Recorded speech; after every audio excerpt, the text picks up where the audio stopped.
ये कथा है दिव्यता की, ये कथा है मर्यादा की, ये कथा है धर्म के मानव रूप लेने की। ये आरंभ होता है अयोध्या से, एक समृद्ध, शांत और धर्मनिष्ठ राज्य से जहां शासन करते थे महाराज दशरथ।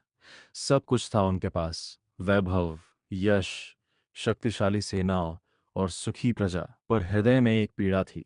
वे संतानहीन थे। राजगुरुओं और ऋषियों के परामर्श से पुत्र कामेष्टि यज्ञ का आयोजन किया गया। यज्ञ पूर्ण होने पर अग्नि से दिव्य खीर प्रकट हुई, जिसे तीनों रानियों कौशल्या, कैकेयी और सुमित्रा में बांटा गया। समय आया और अयोध्या में मंगल ध्वनियां गूंज उठी। माता कौशल्या ने जन्म दिया भगवान श्री राम को, माता कैकेयी के गर्भ से उत्पन्न हुए भरत, और माता सुमित्रा ने जन्म दिया दो पुत्रों को, लक्ष्मण और शत्रुघ्न।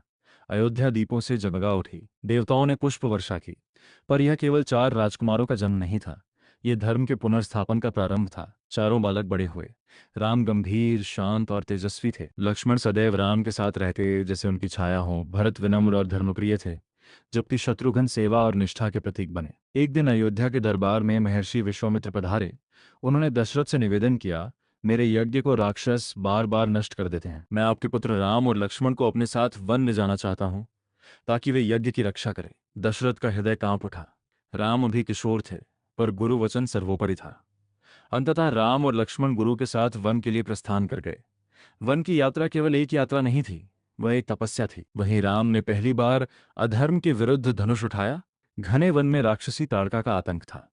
वह अत्यंत शक्तिशाली और भयावह थी, पर राम ने गुरु आज्ञा से अपना पहला बाण चलाया। ताड़का धराशायी हुई।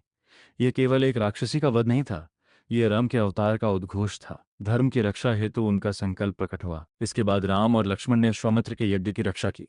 राक्षसों का संहार हुआ। ऋषि प्रसन्न हुए।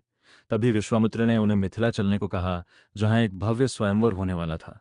मिथिला के राजा जनक की पुत्री सीता रूप, गुण और पवित्रता की प्रतिमूर्ति थी। जनक ने प्रण किया था, जो शिवजी के दिव्य धनुष को उठाकर प्रत्यंचा चढ़ाएगा, वही सीता का पति बनेगा। सभा भव्य थी। दूर दूर से राजकुमार आए थे। सभी ने प्रयास किया, पर शिव धनुष को कोई हिला भी न सका। सभा में मौन छा गया। तभी विश्वामित्र ने राम को संकेत दिया। राम आगे बढ़े। न उनके चेहरे पर अहंकार था, न उत्साह की अधीरता।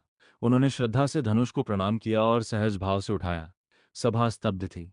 राम ने जैसे ही धनुष पर प्रत्यंचा चढ़ाने का प्रयास किया, धनुष भंग हो गया। एक प्रचंड ध्वनि गूंजी। पृथ्वी कांप उठी। जनक की आंखों में आनंद था, सीता के हृदय में विश्वास। उन्होंने राम को वरमाला पहनाई। यह केवल एक विवाह नहीं था, यह धर्म और शक्ति का मिलन था। इसके बाद अयोध्या में विवाह उत्सव हुआ। राम, सीता, लक्ष्मण, उर्मिला, भरत, मांडवी और शत्रुघ्न श्रुतकीर्ति का विवाह संपन्न हुआ। पूरा वातावरण मंगलमय हो उठा। बालकांड यहीं पूर्ण होता है, पर इसका संदेश गहरा है। राम का जन्म हमें सिखाता है, ईश्वर तब अवतरित होते हैं जब संसार को उनकी आवश्यकता होती है। ताड़का वध हमें बताता है, धर्म की रक्षा के लिए संकल्प आवश्यक है। सीता स्वयंवर हमें दिखाता है, सच्ची शक्ति विनम्रता में होती है। और शिव धनुष भंग यह सिद्ध करता है, जो नियति में है वह सहजता से घटित होता है। बालकांड केवल एक आरंभ नहीं, ये पूरी रामायण की नींव है। यहीं से प्रकट होता है वह आदर्श, जो आगे चलकर मर्यादा पुरुषोत्तम कहलाता है। ये कथा हमें सिखाती है, धर्म कठिन हो सकता है, पर विजय उसी की होती है। विनम्रता में ही असली शक्ति है। और ईश्वर का अवतार केवल चमत्कार के लिए नहीं, बल्कि मार्गदर्शन के लिए होता है। जय श्री राम।